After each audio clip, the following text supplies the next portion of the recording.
여러분, 옛날 어느 화가가요, 이 세상에서 가장 아름다운 모습을 화폭에 담고 싶었습니다. 그래서 그는 아무래도 이 화폭에 담을 만한 아름다운 것이라면 우리 삶 속에 있을 것이다 생각을 해서 고민을 했습니다.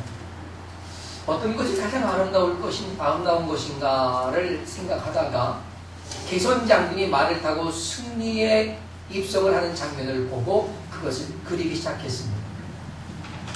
그리고 보니까 또 자기 마음에 그렇게 스렵지 않은 겁니다. 또 젊은 남녀가 꿈에 부풀어서 결혼식하는 모습을 화폭에 담았습니다. 그래도 뭔가가 좀 부족합니다. 그래서 이번에는 농부들이 열심히 밭에서 추수하는 광경을 보면서 화폭에 담았습니다. 꽤 마음에 듭니다. 그래도 뭔가가 부족해 보입니다. 어느 날 그가 늦은 시간에 집에 들어왔습니다. 그런데 그날 가족을 위해서 앞치마를 두르고 정성껏 음식을 장만했던 그 사랑하는 아내가 어린 자녀들과 함께 식탁에 둘러앉아서 서로의 손을 잡고 기도드리는 모습을 보았습니다. 그때 그 화가는 그 모습이 너무 아름다워서 화폭에 담았습니다. 담고 보니까 그보다 아름다운 그림이 없었다는 것입니다.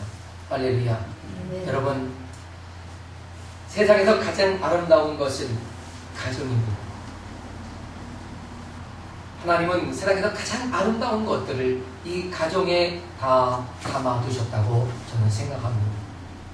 오늘 성경 128편은 시편 128편은 세상에서 가장 아름답고 행복한 가정이 어떠한 가정인가를 소개하고 있습니다. 성경이 소개하고 있는 가장 아름답고 행복한 가정은 그럼 어떤 가정일까요? 첫째는요, 하나님을 경외하는 가정입니다.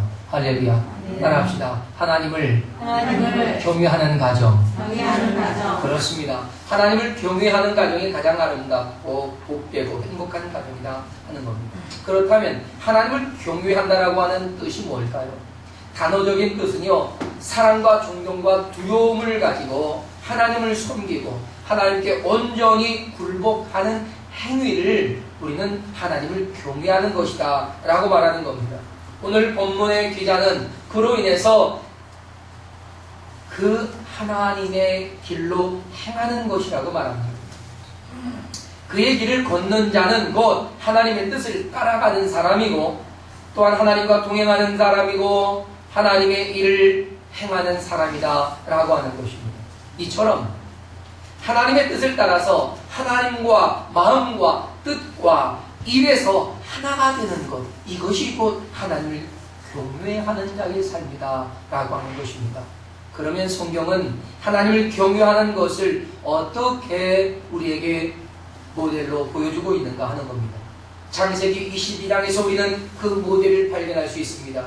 하나님께서 아브라함에게 100세에 얻은 독자 이삭, 더 바랄 것이 없을 행복한 삶을 살고 있을 그때에 아브라함은 행복의 생산소와도 같았던 그 아들 이삭을 하나님께 번제로 드리라고 하는 주님의 지시를 받습니다. 여러분, 이런 아브라함에게 얼마나 많은 고민과 얼마나 많은 생각이 오고 갔겠습니까? 그러나 성경은 그에 대해서는 완전히 침묵하고 계십니다. 다만 아브라함이 아침 일찍 일어나서 그 아들 이삭을 데리고 그 이삭을 번제로 드릴 곳을 향해서 3일 길을 떠났다고 합니다. 드디어 하나님께서 번제로 드리라고 하신 곳에 이르렀을 때 아들 이삭을 번제로 드리려고 아들을 죽이려고 하는 순간 여호와의 사자가 나타나셔서 아브라함이 하던 일을 멈추게 합니다. 그리고 이렇게 말씀하셨습니다. 여러분 한번 찾아볼까요? 창세기 22장 12절입니다. 창세기 22장 12절. 창세기 22장 12절. 다 같이 함께 읽겠습니다. 사자가 이르시되 그 아이에게 내 손을 대지 말라. 그에게 아무 일도 하지 말라. 내가 내 아들 내 독자까지도 내게 아끼지 아니하였으니 내가 이제야 내가 하나님을 경외하는 줄을 아노라. 할렐루야. 여러분, 이것이 하나님을 경외하는 것입니다. 하나님의 말씀을 따라 순종하는 것, 하나님의 뜻을 따라 그 앞에 내 생각을 첨가하지 아니하고 하나님의 뜻을 이해하려고 하는 것이 아니라 온전하게 순종하는 바로 그것이라는 겁니다. 그래서 하나님을 경외한다는 것은요, 아브라함이 하나님의 말씀을 듣고 3일 길을 걸어갔듯이 그 길을 걷는 것이다 라고 말하는 것입니다. 왜 나의 인생이 이렇게 힘들고 어려운 것일까? 우리는 반문합니다. 왜 하나님께서 그렇게 나의 삶을 힘들게 하셨을까? 우리는 그런 의문을 갖습니다. 이해할 수가 없다고 생각합니다. 하지만 하나님의 뜻을 우리가 이해하려고 하면 힘만 듭니다. 우리가 그의 길을 걷는 것은 이해했기 때문이거나 이해할 수 있기 때문에 그 길을 걷는 것이 아닙니다. 우리는 결코 하나님의 뜻을 이해하지 못합니다. 다 지나고 나면 조금은 이해할 수 있지만 그것도 만족할 만큼의 이해는 없습니다. 여러분, 바울 사도의 가르침같이 하나님 앞에서 우리에겐 예만 있을 뿐입니다. 아니오가 없습니다. 그 길로 걷는 것이 경외다라고 말했습니다. 반면 그 길로 걷지 않는 것은 경외하지 않는 거예요. 따라서 우리가 하나님 앞에 이해하는 것이 경외하는 것이고 아니오하는 것이 경외하지 않는 것입니다.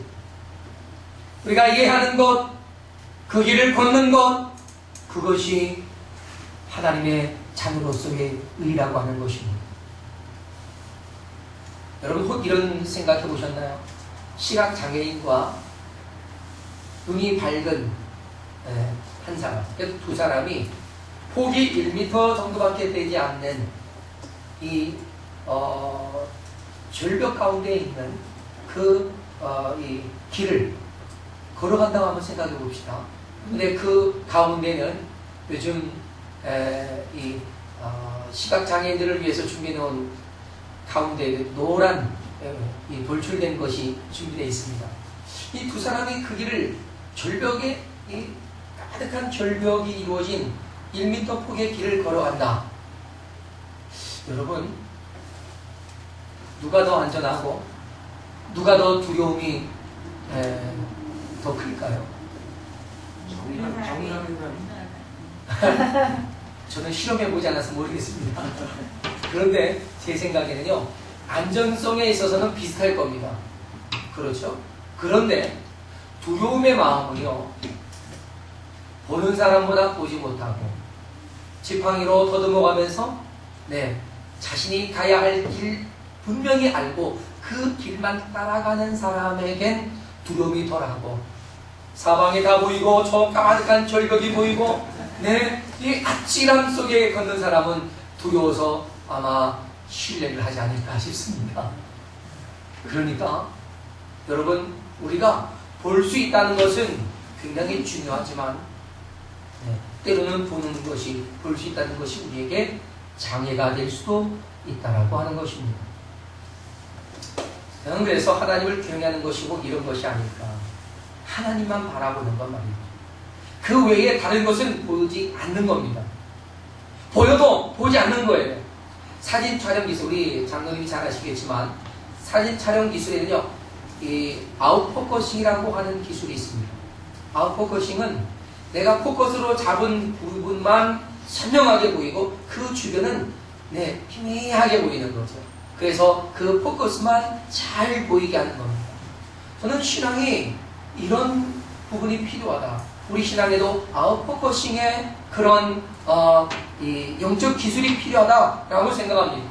세상에 혼란스러운 수많은 일들이 많이 우리 앞에 난잡하게 이루어지지만 내가 주만 아웃포커싱 딱 잡아놓고 그리고 그 길을 가는 것. 그렇다면 우리는 더 이상 어떤 것을 계산할 것도 없습니다. 굳이 고민하고 판단할 것도 없습니다. 내 앞에 보여진 하나님만을 향하여 나아가면 되는 줄로 믿습니다.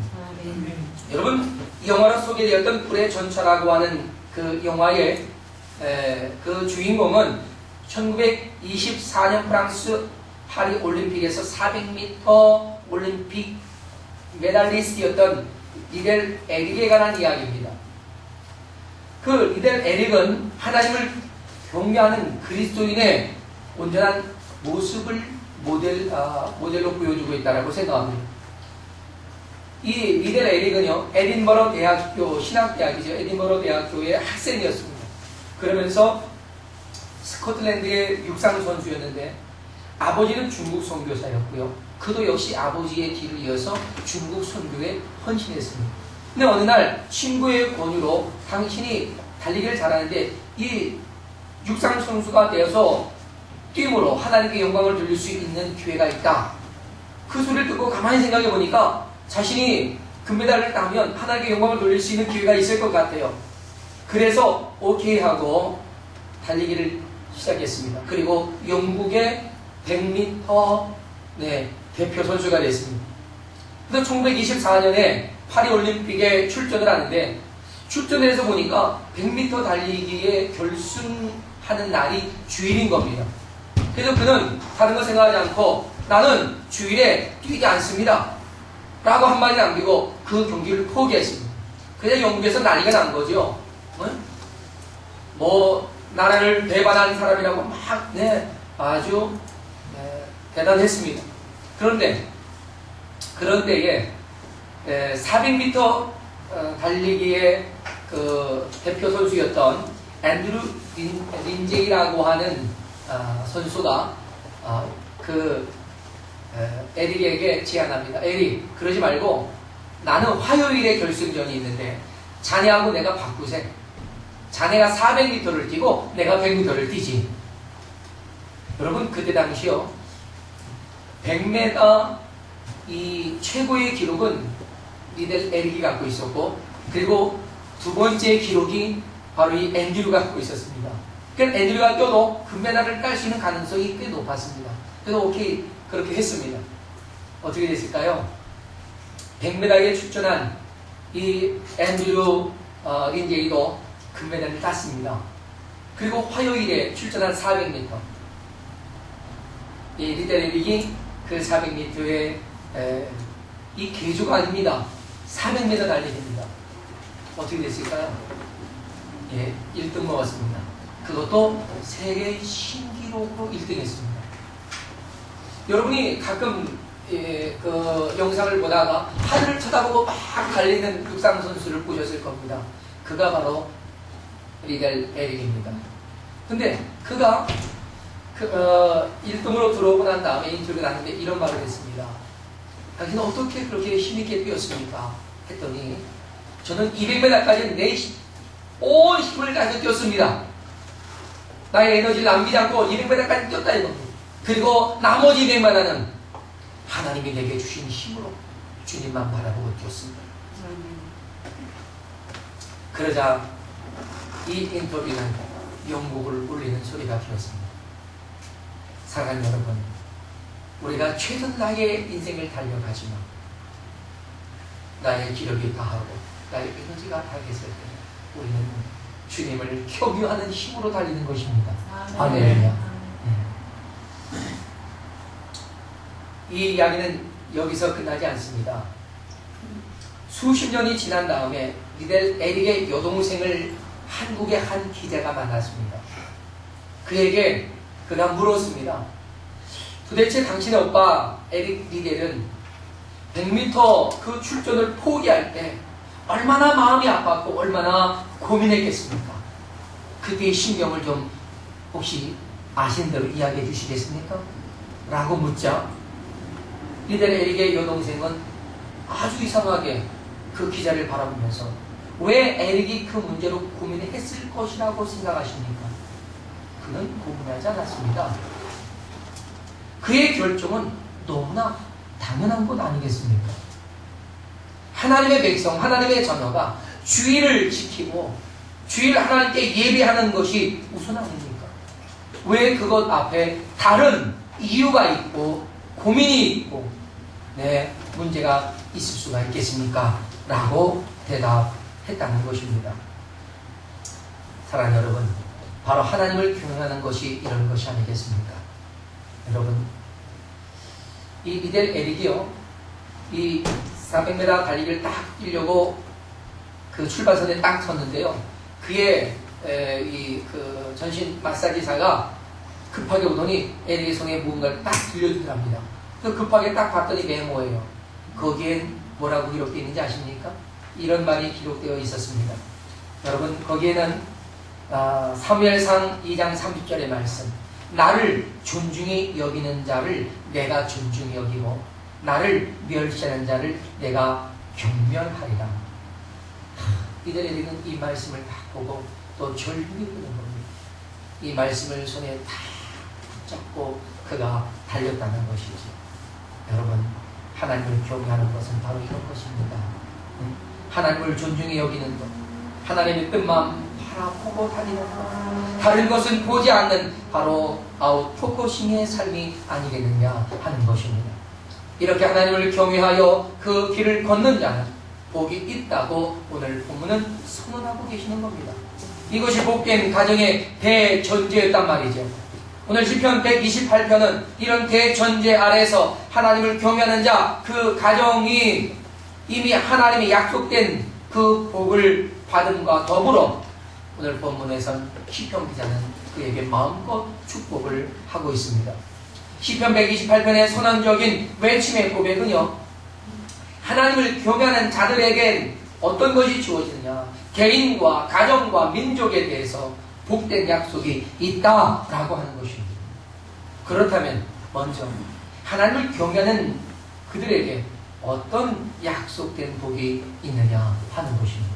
그것은요, 여러분, 화목하고 아름다운 복된 가정이 있는 겁니다. 따라합시다. 화목하고 아름다운 복된 가정. 화목하고 아름다운 복된 가정입니다. 네. 여러분, 가정 구성의 가장 기본적인 요소는 사랑입니다. 늘 여러분에게 칼럼에 잠깐 소개했던 것처럼, 네, 이 핵이 얼마나 중요합니까? 그 핵과 아주 긴밀하게 연결되어 있는 전자, 핵이 깨어지면 전자가 끊어져서 완전히 엄청난 이 폭발이 일어나는 것처럼 가정의 구성 요소는 사랑입니다. 사랑이 없다면 더 이상 가정이 될 수 없는 거죠. 사랑이 없다면 가정이 아니라 감호소가 되는 것입니다. 가정은 사랑이 충만하고 가득한 곳이에요. 결실한 포도나무 같은 아내와 어린 감람나무 같은 자녀들이 주님의 은혜 아래서 하나님의 은혜로운 보장 속에서 범사가 잘되고 형통한 복을 누리는 것은 가장 화목하고 아름다운 복된 가정의 모습일 것입니다. 이 안에는 가족애가 깊숙이 묻어나는 그런 행복이 있다는 것이죠. 여러분, 하나님을 경외하고 그 길을 걷는 자들에게 약속된 복은요, 한 4가지가 됩니다. 그것이 오늘 본문에 소개되고 있는데, 첫째는 손이 수고한 대로 먹는 복을 말합니다. 이것은 범사가 잘 되는 복이에요. 이것은 2가지의 복이 함축되어 있다고 생각합니다. 첫째는 일할 능력이 있고 그 능력을 하나님이 주셨다는 거죠. 또한 항상 그 할 일들을 가지고 있다는 것입니다. 요즘같이 실업률이 높은 시대에 직장을 구할 수 있다는 것이죠. 또한 둘째는 이 일을 통해서 얻은 것을 쉽게 잃어버리지 않고 자신이 누릴 수 있게 된다라고 하는 약속입니다. 여러분, 유명한 불란서의 농민 화가였던 밀레가 그렸던 만종이라고 하는 그림 우리는 잘 압니다. 그 만종을 그리는데 들었던 비용이 약 $70 정도 된답니다. 근데 그가 그린 이 그림은 어느 한 미국인에 의해서 $105,000에 팔렸습니다. 프랑스는 다시 이 그림을 불란서로 사오기 위해서 $150,000를 들여서 그 그림을 다시 구매해서 그들의 루브르 미술관에 걸어놓았습니다. 여러분, 밀레의 만종은 어느 젊은 부부가 하루 종일 땀을 흘리다가 멀리 예배당의 종소리가 들려올 때에 괭이와 삽을 내려놓고 부부가 두 손을 잡고 하나님께 기도드리는 모습을 담고 있습니다. 이 명화 속에는요, 3가지 아주 중요한 것을 우리에게 메시지로 주고 있습니다. 그건 첫째로는 가정의 신성함입니다. 둘째는 노동의 신성함을 말합니다. 그리고 끝으로 셋째는 종교의 신성함입니다. 그런데 이 세 가지의 아름다운 모습이 오늘 본문 내 손이 수고하기로 먹을 것이라고 하는 이 약속된 복 안에 다 담겨져 있다고 하는 것입니다. 하나님은 이 말씀을 통해서 가정이 얼마나 하나님의 소중하게 여기시는가, 또한 그들에게 하나님이 얼마나 거룩한 노동의 일들을 허락하셨는가, 그를 통해서 하나님께 경배하며 살아갈 수 있는 기회를 제공하고 계신다라고 하는 것입니다. 그런데 여러분 잘 아시듯이 어디 세상 일이요 내가 수고한 대로 다 얻습니다. 우리가 열심히 수고해도 잃어버리는 것이 얼마나 많습니까? 질병이나 사고로 인해서 우리가 잃어버립니다. 때로는 도둑을 맞고 강도를 당하고 사기를 당하고 외부로부터 오는 이런 어떤 해를 당하기도 합니다. 그리고 걷잡을 수 없이 무섭게 뛰고 있는 물가, 또한 부동산과 주가의 이런 재산 가치 하락 등 얼마나 많은 이 요소들이 우리 주변에 있습니다. 그래서 우리가 수고한 대로 먹는다, 수고한 대로 누린다 라고 하는 것은 사실 보장되어 있지 않습니다. 그러나 하나님을 경외하며 그 길로 걷는 자에겐 하나님께서 해를 당하지 않게 하신다는 겁니다. 그야말로 하나님이 보호하사 우리나라 만세라고 하는 것이죠. 아멘. 사랑하는 여러분, 우리가 수고한 만큼 그 대가를 받고 우리가 힘들어 노력한 만큼 편안하게 누릴 수 있다면 이보다 확실한 생활이 어디에 있겠습니까? 이스라엘 민족은요, 주변 국들의 잦은 강탈에 의해서 농사를 짓고도 추수 때가 되면 몽땅 빼앗기는 일들이 허다했습니다. 그러니까 내 손이 수고한 대로 먹을 것이라고 하는 이 말씀은 정말 그들에게 엄청난 복이었습니다. 사랑하는 여러분, 우리가 수고하여 얻은 것을 결코 빼앗기지 않고 우리가 누리고 살아갈 수 있게 하시겠다고 하시는 하나님의 보장은 하나님을 경배하는 자들에게 주어진 첫 번째 복이었습니다. 두 번째는 복되고 형통함이 있는 복을 말합니다. 이것은 하나님의 보장이 있는 복이에요. 하나님의 보장. 아브람, 이삭, 야곱이 받았던 복, 하나님이 보장하셨고 그 보장한 것은 그대로 그들에게 이루어졌습니다. 모세와 여호수아의 길을 형통하게 하시겠다고 하신 주님의 약속은 하나님이 그들의 길을 형통하게 하셨습니다. 할렐루야. 하나님께서 함께 동행하시고 보장하신다는 것입니다. 하나님이 개런티 하신다는 겁니다. 복되다 라고 한 오늘 본문의 말씀에서도 이것은 하나님께서 복을 주셨다 라고 하는 것입니다. 하나님께서 복되게 하셨기 때문에 그 복이 보장된 것입니다. 할렐루야. 아멘. 형통하다 라고 하는 것도 그렇습니다. 하나님께서 그들을 형통하게 하셨기 때문에 형통함이 보장된 것입니다. 이보다 확실한 인생의 안정성을 어디서 보장받을 수 있겠습니까? 하나님의 약속은 굳이 부연 설명이 필요하지 않습니다. 왜냐하면 그대로 될 것이기 때문입니다. 아멘. 그의 인생이 하나님께 인정받았기 때문에 하나님께서 그의 인생을 하나님께서 보장해 주시고 도와주시는 겁니다. 아멘. 여러분의 인생이 바로 그런 인생이 되시기를 주님의 이름으로 축원합니다. 아멘. 그러기 위해서 우리가 하나님을 경외하고 그 길을 걷는 인생이 되어야 합니다. 아멘. 셋째로 결실한 포도나무 같은 아내의 복을 약속하십니다. 이것은 풍요와 다산의 즐거움의 복입니다. 결실한 포도나무는요, 보기만 해도 즐겁고 행복한 거예요. 포도나무에 주렁주렁 포도송이들이 가지마다 달려있는 것들을 상상해 보십시오. 얼마나 좋습니까? 네? 벌써 군침이 돌지 않습니까? 네? 그런데 이 비유를 내실의 아내를 결실한 포도나무로 비유했단 말입니다. 이것은 풍성한 자손의 생산력을 의미하는 거예요. 그러니 아내에 의해서 자손의 복이 이루어짐을 말하는 것입니다. 요즘 같은 세상에서는요, 자녀들 양육비에 부담이 커서 셋 이상 되면 걱정이 커지기 때문에 그 이상 가지려고 하지 않습니다. 자녀를 많이 낳는 것은 요즘 그다지 인기가 없습니다. 하지만 30, 40년 전만 해도 그렇지 않았습니다. 그렇죠? 부모님들은요, 이런 말을 했어요. 아이들은 제 먹을 것을 가지고 태어난다는 겁니다. 그러니 다섯을 낳았을 열을 낳든 네, 다 제 먹을 것 가지고 태어나기 때문에 괜찮다는 것입니다. 그때만 해도 그랬을 거예요. 왜? 아이들이 좀만 커도요, 다 일꾼이 돼요. 5살, 6살만 되면 심부름 보냅니다. 10살만 되면 밭에 가서 김 메고 일했습니다. 저도 그랬거든요. 예? 저도 10살 때부터 제가 용산시장에 가서 물건 껴왔습니다. 예전에는 농산물 시장이 용산에 있었어요. 기억하시죠? 네. 용산에 있기 전에는 저 중부시장에 있었죠. 그 용산에 가서 제가 10살 때, 글쎄 여러분, 그 10살 배기가 가서 메모에 든 대로 가가지고 장 봐왔습니다. 어머니한테 비밀입니다. 네, 그 말하면 어머니가 가슴 아파서 우시니까. 여러분, 예전에만 해도 조금만 크면 그냥 다 부려먹을 수 있었어요.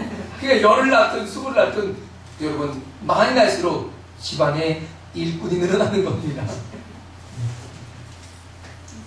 여러분, 이처럼 만일에 생활이 넉넉해서 아이들을 많이 낳아도 엄마의 건강이나 엄마의 미용이 걱정이 없고, 네?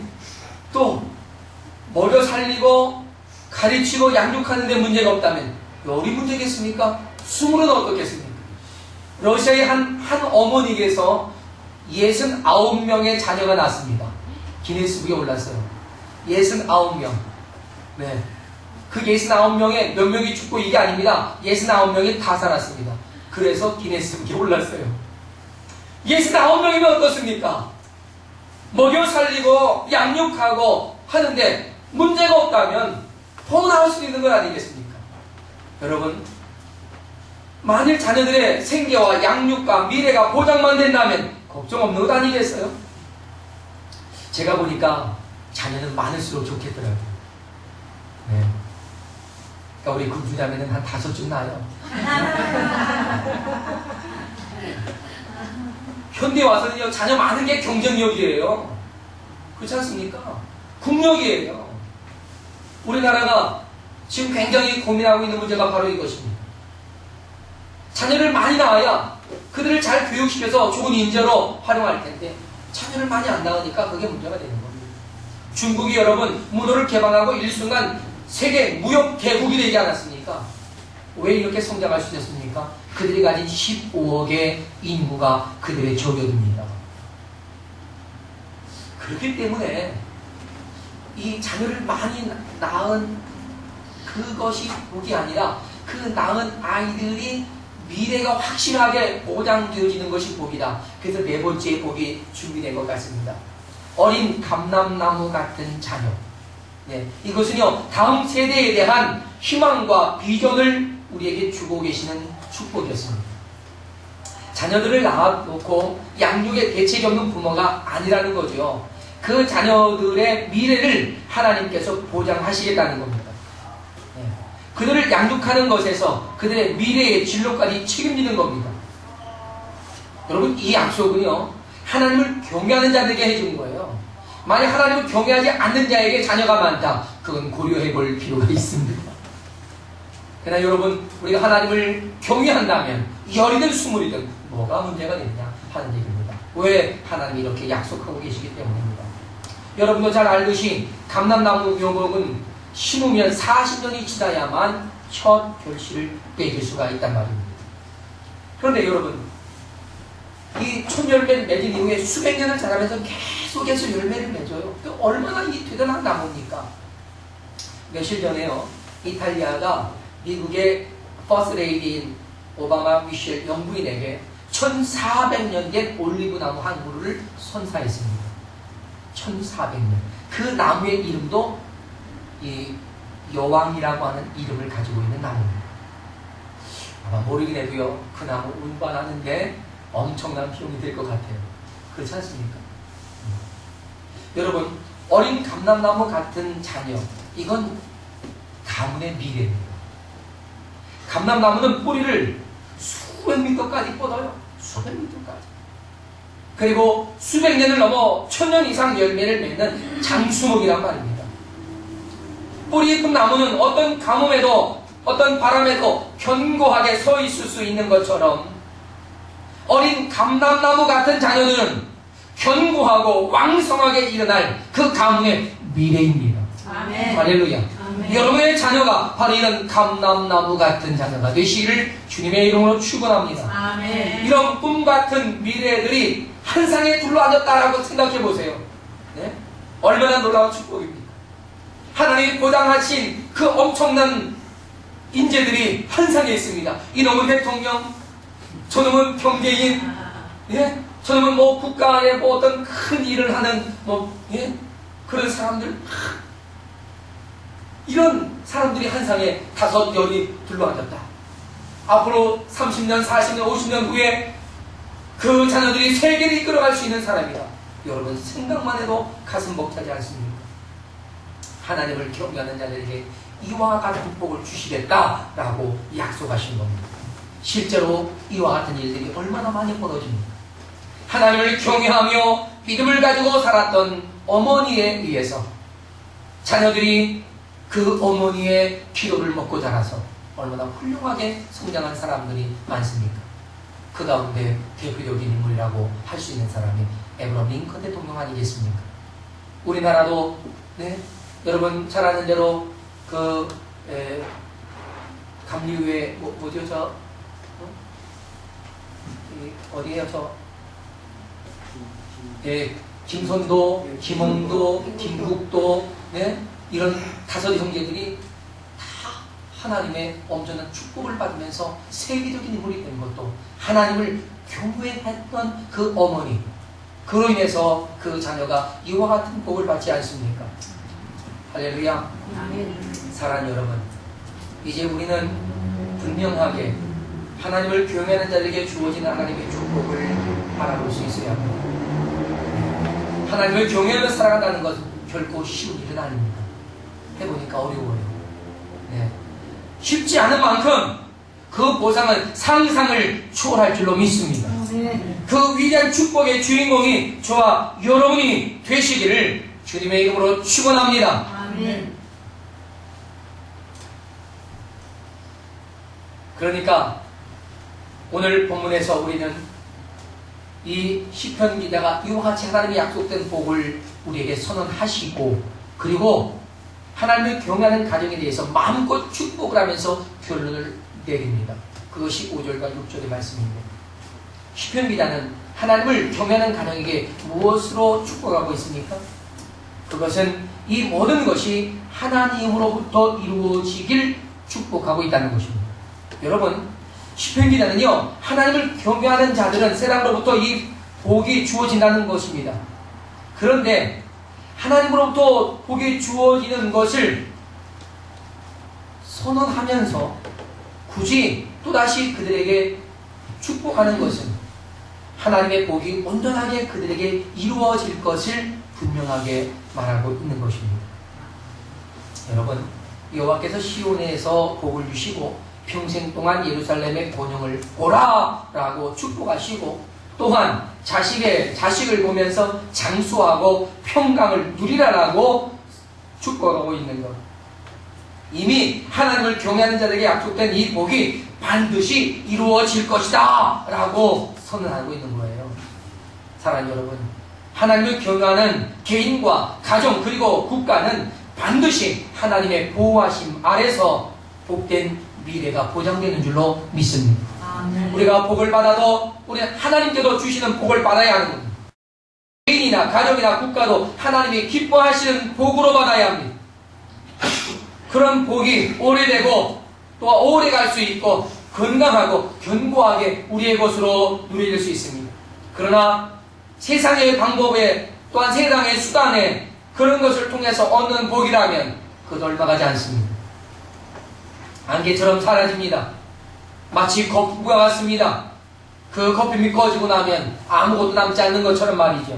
사랑하는 여러분, 여러분의 인생에 거품이 사라지고 하나님이 주시는 참된 복이 견고하고 건강하게 임하시길 주님의 이름으로 축복합니다. 여러분의 가정은 그런 가정이 되십시오. 세상에서 가장 아름답고 행복한 가정, 그것은 사람이 만드는 것이 아니라 하나님이 주시는 복이었습니다. 그러나 하나님을 경외하며 그 길을 걷는 자에게 약속된 하나님의 보장의 축복인 것을 우리가 알고 우리가 믿음으로 그 복을 향해 나아갈 수 있는 여러분 되시기를 주님의 이름으로 축원합니다. 아멘. 여러분, 여러분의 가정은 이와 같이 하나님이 주신 거룩한 축복의 가정, 그리고 아름답고 행복한 그런 가정을 이루시기를 주님의 이름으로 축원합니다. 함께 시간 자리에서 일어나시겠습니다. 그리고 기도하십시다. 먼저 우리에게 아름답고 행복한 가정을 주신 주님 앞에 감사함으로 고백하시고, 그리고 그 가정을 행복하게 지켜갈 수 있는 그런 은혜를 달라고 기도합시다. 우리 자신과 가정이 오직 하나님을 경외함으로 세상에서 가장 복된 가정이 될 수 있도록 믿음을 구하고 하나님의 도우심을 구하면서 함께 시간 기도하면서 우리 나아갈 수 있기를 바랍니다. 다 같이 시간 기도하겠습니다. 할렐루야. 하나님 아버지, 은혜와 사랑